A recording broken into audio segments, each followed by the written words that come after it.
नमस्कार, आप देख रहे हैं जनादेश न्यूज में हूँ आपके साथ रश्मि त्रिवेदी। खबर शुरू करने से पहले एक नजर हेडलाइंस पर।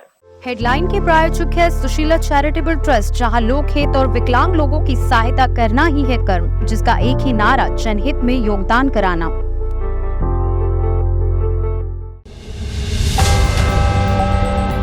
बिहार में बीजेपी पर आरक्षण से वार की तैयारी में नीतीश सरकार। हार मिले या जीत, विपक्ष के दोनों हाथ में लड्डू।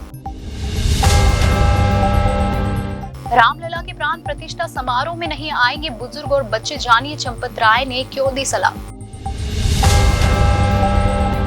मुख्यमंत्री अशोक गहलोत के खिलाफ बीजेपी उतार सकती है युवा नेता। पढ़े कौन है सरदारपुर से चर्चा में आए रविंद्र सिंह भाटी। गाजा से बाहर निकला युद्ध, इजरायली सेना का सीरियाई सीमा के अंदर अटैक, मिलिट्री ढांचों को किया तबाह। ट्रेन पहुंची 13 घंटे लेट तो पैसेंजर पहुंचा कोर्ट, रेलवे भरेगा 60,000 रुपए का हर्जाना। अब खबरें विस्तार से। बिहार में जाति सर्वेक्षण की रिपोर्ट के आधार पर सरकारी नौकरियां और शिक्षण संस्थाओं में आरक्षण सीमा बढ़ाने की तैयारी में महागठबंधन सरकार जुट गई है। विधानसभा के शीतकालीन सत्र में सरकार जाति सर्वेक्षण के विस्तृत ब्यौरे पेश करेगी।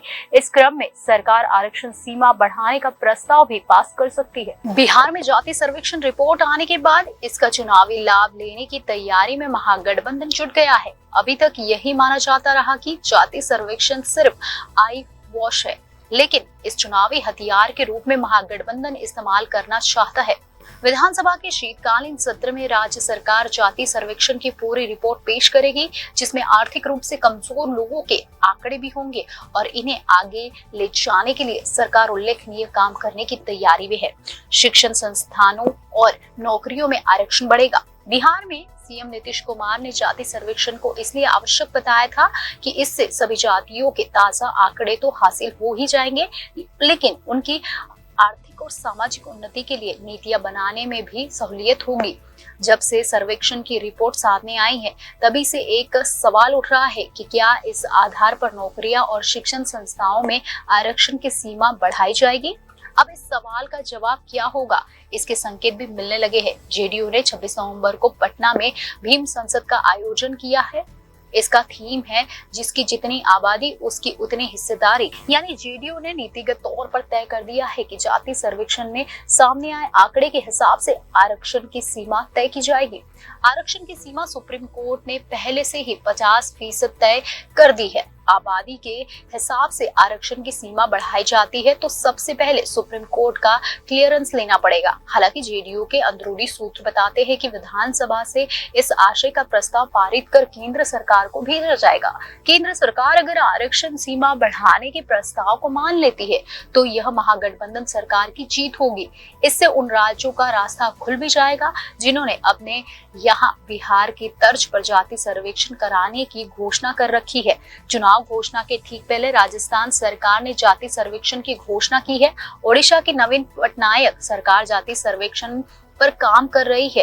कांग्रेस नेता राहुल गांधी ने भी कहा है कि केंद्र में सरकार बनने के 2 घंटे के भीतर वे जाति जनगणना का रास्ता साफ कर देंगे। आरक्षण पर झारखंड सरकार को लगा था कि सुप्रीम कोर्ट से झटका जाहिर है कि आरक्षण सीमा बढ़ाने का प्रस्ताव केंद्र सरकार शायद मंजूर करे, क्योंकि सुप्रीम कोर्ट ने वर्ष 1992 में ही स्पष्ट मत दे दिया था कि आरक्षण सीमा 50% से अधिक करना उचित नहीं। झारखंड सरकार का आरक्षण सीमा बढ़ाने का प्रस्ताव पहले ही खारिज हो चुका है। प्रधानमंत्री नरेंद्र मोदी ने भी कहा कि जाति पर हंगामा खड़ा करने के बजाय गरीब अवमूल्यन पर ध्यान देना चाहिए, जिसके लिए वे लगातार प्रयासरत है। सप्ताह भर पहले ही पीएम ने यह भी कहा था कि जाति जनगणना के बाद समाज में विभेद पैदा करने की कोशिश है। दूसरी ओर विपक्षी दलों को लगता है कि यह चुनाव जीतने और बीजेपी को केंद्र की सत्ता से बेदखल करने का अमोघ अस्त्र साबित हो सकता है। विपक्ष मांगता है कि उसके दोनों हाथ में लड्डू है। अगर केंद्र सरकार आरक्षण सीमा बढ़ाने के प्रस्ताव को खारिज करती है तो लोगों को यह बताना समझाया जा सकता है कि हमने तो अपना काम किया। अड़ंगा केंद्र की बीजेपी नीति सरकार ने डाल दिया है। अगर केंद्र ने इससे हरी झंडी दिखा भी दी तो सुप्रीम कोर्ट का फैसला अड़ंगा बनेगा।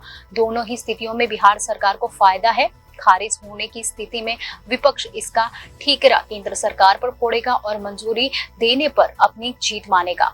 अभी तक जिन राज्यों में आरक्षण सीमा बढ़ाने की कोशिश हुई है उनमें नाकामी ही हाथ लगी है। विपक्ष जनता को समझाएगा कि उसके प्रयास के कारण ही आरक्षण मिला।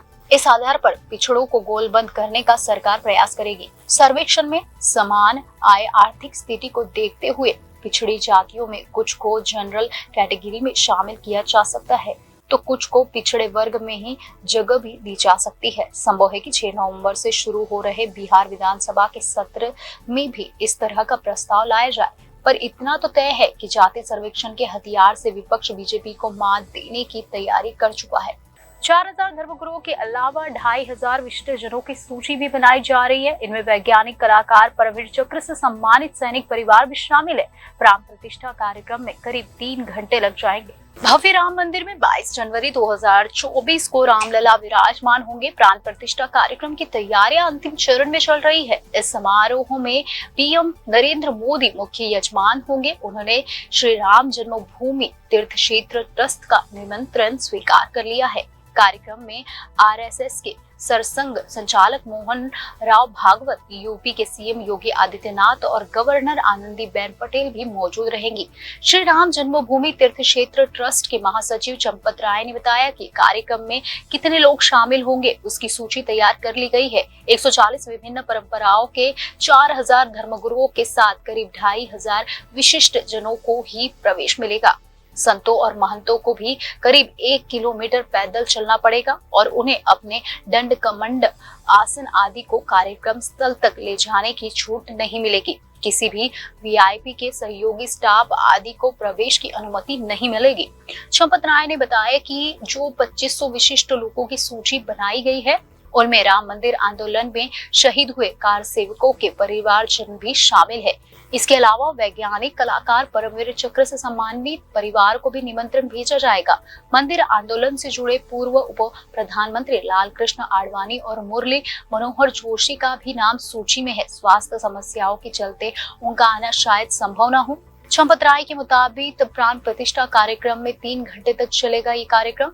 इसमें बच्चों और बुजुर्गों को सुरक्षा के मद्देनजर प्रवेश नहीं मिलेगा। बुजुर्गों के दर्शन के लिए फरवरी 2024 में विशेष व्यवस्था की जाएगी। आमंत्रित मेहमानों को अनिवार्य रूप से आधार कार्ड साथ लेकर आना होगा। प्राण प्रतिष्ठा समारोह से पहले नवनिर्मित गर्भगृह में अक्षत पूजन होगा, जिसके माध्यम से राम भक्तों को निमंत्रण दिया जाएगा। मुख्य समारोह से पहले परंपरा अनुसार अक्षत पूजन होगा, जिसे आसपास के गांव और लोगों को बांटकर इस बात की सूचना दी जाएगी कि रामलला अपने भव्य मंदिर में विराजमान होने वाले हैं। राजस्थान में बीजेपी की तीसरी लिस्ट के नामों को लेकर गहन मंथन चल रहा है। कांग्रेस की ज्योति खंडेलवाल, पंडित सुरेश मिश्रा और रविंद्र सिंह भाटी समेत कई नेता हाल ही में बीजेपी में शामिल हुए हैं।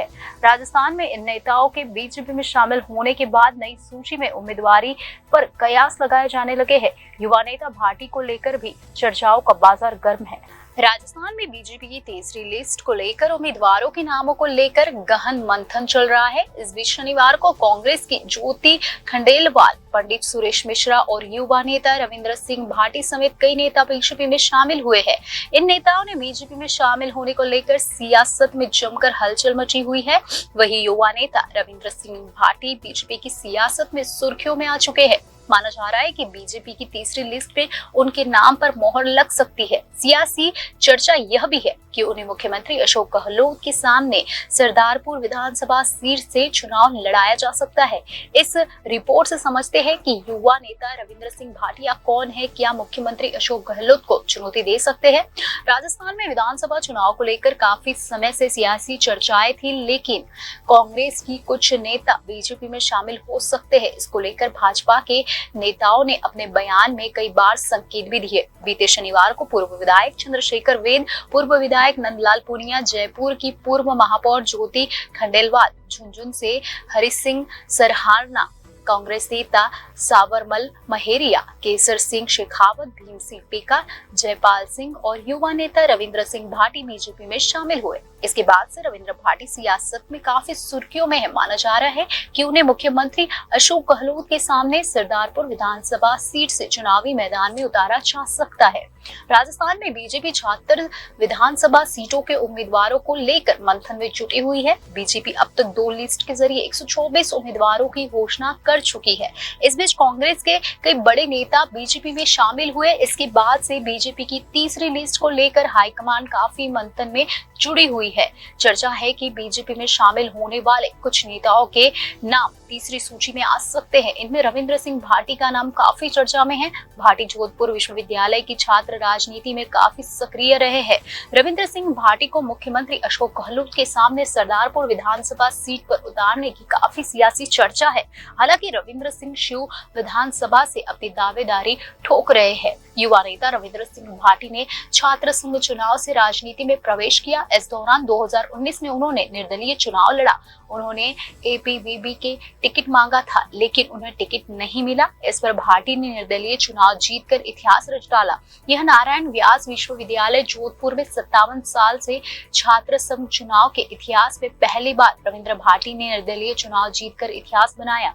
उन्होंने 1294 वोटों से जीत हासिल कर सियासत को अपनी ओर आकर्षित कर लिया। भाटी अपने आक्रामक रवैये के कारण जाने जाते हैं। युवा नेता रविंद्र सिंह भाटी अपने आक्रामक तेवरों के कारण युवाओं में काफी फेमस रहे। इस दौरान उन्होंने 2016 में छात्र राजनीति में प्रवेश किया। उन्होंने छात्र हितों के लिए कई धरना प्रदर्शन कार्यक्रमों में हिस्सा लिया। वे जय नारायण विश्वविद्यालय के अध्यक्ष कुणाल सिंह भाटी के साथ लगातार सक्रिय रहे। इसके कारण उनकी युवाओं में अच्छी पहचान बन गई है। समय समय पर आंदोलन में हिस्सा लेने के कारण वे युवाओं की आवाज के रूप में पहचाने जाते हैं। गाजा में इजराइल और हमास के बीच संघर्ष बीते 3 हफ्ते से लगातार जारी है। इसके साथ ही लेबनान की सीमा पर भी हिजबुल्लाह और इजरायली सेना में टकराव हो रहा है।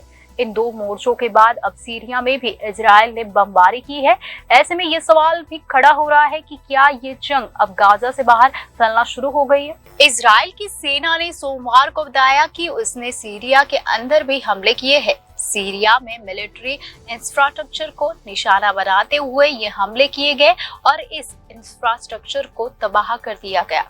आईडीएफ के लड़ाकू जेट ने दक्षिणी सीरिया में लॉन्चरों पर हमला किया। इजराइल सेना का कहना है कि एक रात पहले इसी सीरियाई क्षेत्र से इजराइल की ओर रॉकेट लॉन्च किए गए, जिसके बाद इजरायली जेट ने सीरियाई क्षेत्र में स्थित इस सैन्य बुनियादी ढांचे पर हमला किया। इजराइल के पब्लिक ब्रॉडकास्टर का न्यूज ने इस हमले की जानकारी देते हुए बताया कि दारा के पास ये अटैक किए गए। इजरायली सेना के मुताबिक इस क्षेत्र का इस्तेमाल हमास को मदद करने और उसके खिलाफ मोर्चा खोलने के लिए किया जा रहा था।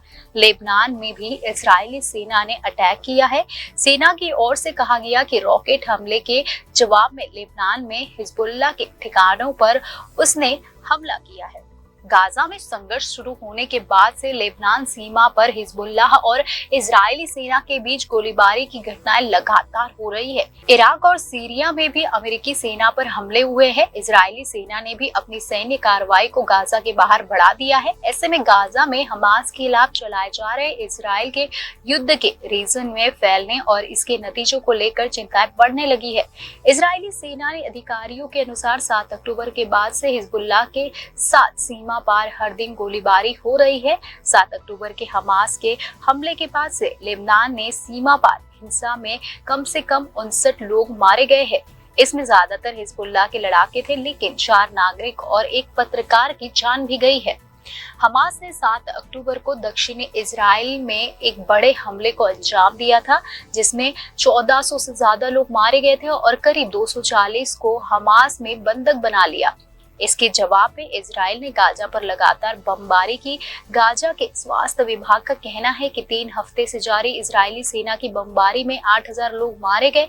बड़ी तादाद में लोग बेघर हो गए हैं। भारतीय रेल के यात्री ट्रेन की लेट लपेट से परिचित है। यदि ट्रेन लेट हो जाए तो ये यात्री परेशान नहीं होते, क्योंकि बरसों से इन्हें लेट ट्रेन में चलने की आदत हो गई है।